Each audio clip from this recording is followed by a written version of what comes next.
ఓం సాయిరామ్. సాయి భక్తులందరికీ నమస్కారం అండి. సాయినాథుని దయ వల్ల ప్రతి ఒక్కరి కుటుంబం ఎక్కడున్నా కూడా సుఖంగా, సంతోషంగా ఎప్పుడు కూడా అష్టైశ్వర్యాలతో, ఆయురారోగ్యాలతో ఎప్పుడు కూడా సంతోషంగా తులతూగుతూ ఉండాలని సాయి తరపున నేను కూడా కోరుకుంటున్నాను. ఈరోజు వీడియోలో సాయి పిలుపు ద్వారా మనకొచ్చినటువంటి సందేశం ఏంటి? బాబాగారు మనతో ఏ సందేశాన్ని చెప్పాలనుకుంటున్నారంటే, నువ్వు ఊహించని శుభవార్త ఈ మహాశివరాత్రికి నీకు అందుతుంది తల్లి. వెంటనే నేను చెప్పే ఈ మాటను నాపై నమ్మకంతో విను. నేను చెప్పే ఈ 5 నియమాలను పాటిస్తే కనుక నువ్వు ఒక ఊహించని అద్భుతాన్ని చూస్తావు అని మనకు బాబాగారు ఈ సందేశం ద్వారా మన ముందుకు వచ్చారనమాట.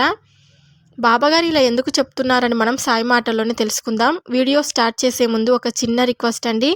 ఈ సందేశం కనుక మీ అందరికీ నచ్చినట్లయితే వీడియోకైతే ఒక చిన్న లైక్ అయితే ఇవ్వండి ఫ్రెండ్స్. ఇంకొంతమందికి షేర్ చేయడానికైతే ప్రయత్నం అయితే చేయండి. ఇక బాబాగారి సందేశాన్ని విందామా మరి? బిడ్డ, శుభాకాంక్షలు. ఈ మహాశివరాత్రి నుంచి నీ జీవితంలో ఒక అద్భుతమైన మార్పుని నువ్వు ఖచ్చితంగా చూస్తావు. నేను ఇలా ఎందుకు చెప్తున్నాను అని నేను చెప్పే ఈ మాటలు నువ్వు పూర్తిగా విను. అప్పుడే నీకు అర్థమవుతుంది. ఎన్నో రోజులుగా ఎదురు చూస్తున్నా కూడా నెరవేరని కోరిక ఇప్పుడు ఖచ్చితంగా నెరవేరుతుంది. ఇది సాధించడానికి నువ్వు చేసిన కృషి సామాన్యమైనది కాదు, అవునా? నీ కష్టానికి తగిన ఫలితమైతే ఇప్పుడొచ్చింది. అది అందుకునేందుకు నువ్వు స్థిరంగా ఉండు. తీపిని సిద్ధంగా చేసుకో. అయితే ఇక్కడితో ఆగిపోకూడదు మరి. ఇంకా ఎన్నో విజయాలు నువ్వు సాధించాలి. ఉన్నత స్థాయికి ఎదగాలి. నీకు ఇప్పటి వరకు ఉన్న ఎంతో క్లిష్ట పరిస్థితులను, కఠినమైన పరీక్షా కాలాన్ని నువ్వు దాటివేశావు. ఈ మహాశివరాత్రి నుంచి ఇకపై నీవు ఏది చేయాలనుకున్నా నీకు ఎదురు లేదు. ఎందుకంటే నీవు అనుభవించవలసిన పాప కర్మలన్నింటినీ ఆ శివయ్యనే తొలగించేశాడు. బయటకు వచ్చేశావు నువ్వు ఇంకా ఆ పాపపు కర్మల నుంచి. ఇకపై ఎలాంటి అడ్డంకులు నీకు రావు. ఏది చేయాలన్నా నువ్వు ధైర్యంగా చేయాలి. విజయ తీరాలు ఖచ్చితంగా నువ్వు అందుకుంటావు తల్లి. అయితే ఒకటి గుర్తుపెట్టుకో, గర్వం దరి చేరనీయకూడదు. నిన్ను నమ్ముకొని ఉన్నవారి నమ్మకాన్ని ఒమ్ము చేయకూడదు.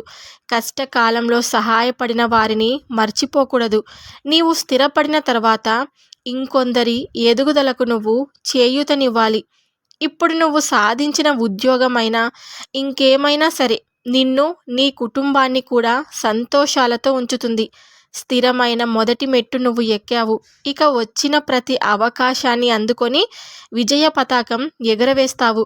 కష్టాల కన్నీళ్లతో విసిగి వేసారిపోయావు. ఇక మీదట వాటన్నిటికీ కాలం చెల్లింది. నీ శ్రద్ధాశక్తులే నిన్ను విజయం దిశగా నిన్ను నడిపించాయి. అనుకున్నది ఏదైనా సాధించాలంటే కావలసినది అవే కదా. నీవు నన్ను అడిగినవి అవే. నీకు ఎప్పటికీ నా ఆశీస్సులు ఉంటాయి. నువ్వు శ్రద్ధ సబూరితో ఉంటే చాలు. ప్రతి ఒక్క కోరిక నీకు ఖచ్చితంగా నెరవేరుతుంది. నేను ఈ మహాశివరాత్రికి నీకు ఒక అద్భుతమైన, ఒక సంతోషకరమైన శుభవార్తను నీ ముందుకు తీసుకువచ్చాను. నువ్వు రేపు మహాశివరాత్రి కదా. ఆ శివుని ఆశీర్వాదం నీపై ఎల్లప్పుడూ ఉంటుంది. నేను చెప్పే ఈ 5 నియమాలు పాటించు. నువ్వు అనుకున్నది అనుకున్నట్లుగా ఖచ్చితంగా జరుగుతుంది. ఒకవేళ నువ్వు పాటించకపోయినా సరే ఇంకేమీ పర్వాలేదు. ఆ శివయ్య ఆశీర్వాదం, నా ఆశీర్వాదం నీకు ఎల్లప్పుడూ ఉంటుందని నేను చెప్తున్నాను. ఇప్పుడు ఆ 5 నియమాలు ఏంటంటే, 1 శివునికి అభిషేకం, 2వది బిల్వ దళాలతో అర్చన, 3వది జాగరణ, 4 ఉపవాసం, 5 శివనామస్మరణ చేసుకుంటే చాలు.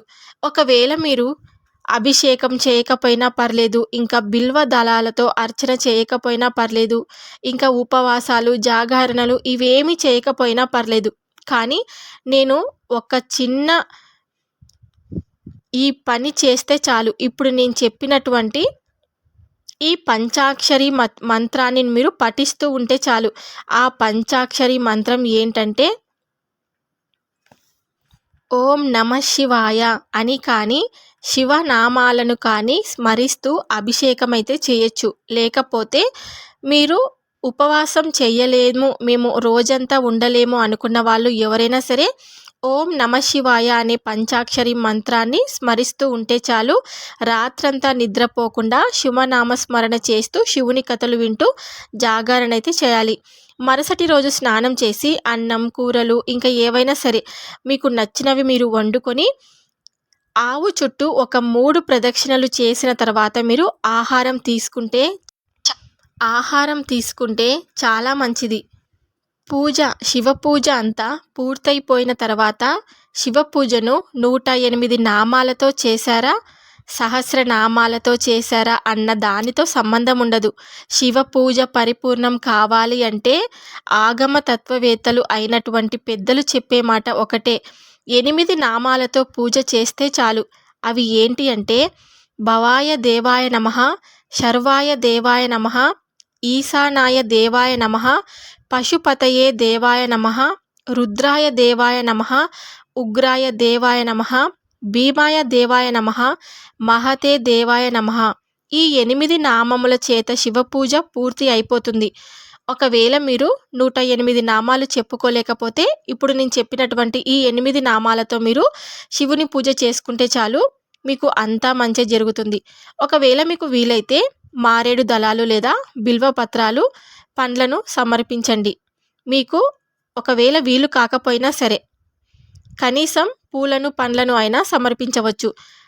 మీరు శివునికి అభిషేకం అంటే పాలు, పండ్లు, తేనె, నెయ్యి, పెరుగు వీటితో అభిషేకం అయితే చేస్తారు కదా. ఒకవేళ మీరు వీటితో చేయలేకపోతే కనీసం గంగాజలం అంటే నీటితో శివునికి అభిషేకం చేసి మీ మనసులో ఉన్నటువంటి సంకల్పాన్ని మీరు చెప్పుకుంటే చాలన్నమాట. ఆ శివుడు ఆ గంగాజలానికి ఉప్పొంగిపోయి మీరు అనుకున్న కోరిక ఏదైతే ఉందో అది ఖచ్చితంగా నెరవేరుస్తాడని మనకు బాబాగారు అయితే చెప్తున్నారనమాట. శ్రీ మహావిష్ణువుకి అలంకార ప్రియుడు అయినట్టనే పరమేశ్వరుడు అభిషేక ప్రియుడు అనమాట. చెంబుడు నీళ్లు పోస్తే చాలు ఆ శివయ్య మనకు కరిగిపోతాడనమాట. మరి ముఖ్యంగా శివరాత్రి రోజు చేసే అభిషేకం మరింత పుణ్యఫలాన్ని ఇస్తుంది. శివరాత్రి తొలి జాములో పాలతో అభిషేకించి పద్మాలతో పూజ చేయాలి. ఇక రెండో జాములో పెరుగుతో అభిషేకించి తులసి దళాలతో పూజ, మూడో జాములో నేయితో అభిషేకించి మారేడు దళాలతో పూజ, నాలుగో జాములో తేనెతో అభిషేకించి నీల కమలాలతో పూజ సాగించాలి. ఒక్కో జాములోనూ ఒక్కో ప్రసాదం సమర్పించాలి. శివరాత్రి రోజు శాస్త్రోక్తంగా పూజలు చేయడం సాధ్యం కాకపోయినా కనీసం లింగ రూపంలో అభిషేకం చేసుకున్నా మంచిదే. శివ పంచాక్షరి స్తోత్రం, దారిద్ర్య దహన స్తోత్రం, నిర్వాణ స్కట్కం, లింగాష్టకం, బిల్వాష్టకం, విశ్వనాథాష్టకం పఠించిన శివుడి అనుగ్రహం లభిస్తుంది. శివరాత్రి రోజున జాగరణ ఉండడం వల్ల, రాత్రిపూట చేసే శివార్చన, శివాభిషేకం వల్ల శరీరంలో తేజస్సు వస్తుంది. అలాగే భగవంతుడి మీద, సాధకులకు, మోక్ష మార్గంలో ప్రయత్నించే వారికి ఇది విశేష సమయం. గృహస్థులకు ఆయురారోగ్య పరంగా, పుణ్యార్చన పరంగా శుభ ఫలితాలు లభిస్తాయని మనకు చెప్తూ ఉంటారనమాట.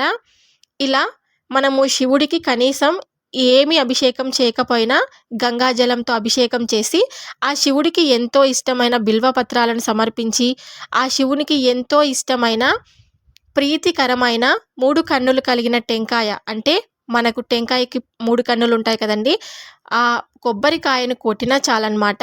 శివుడికి మనం ఏది కోరుకున్నా సరే మనకు ఖచ్చితంగా శివుని ఆశీర్వాదం మనపై ఉంటుంది.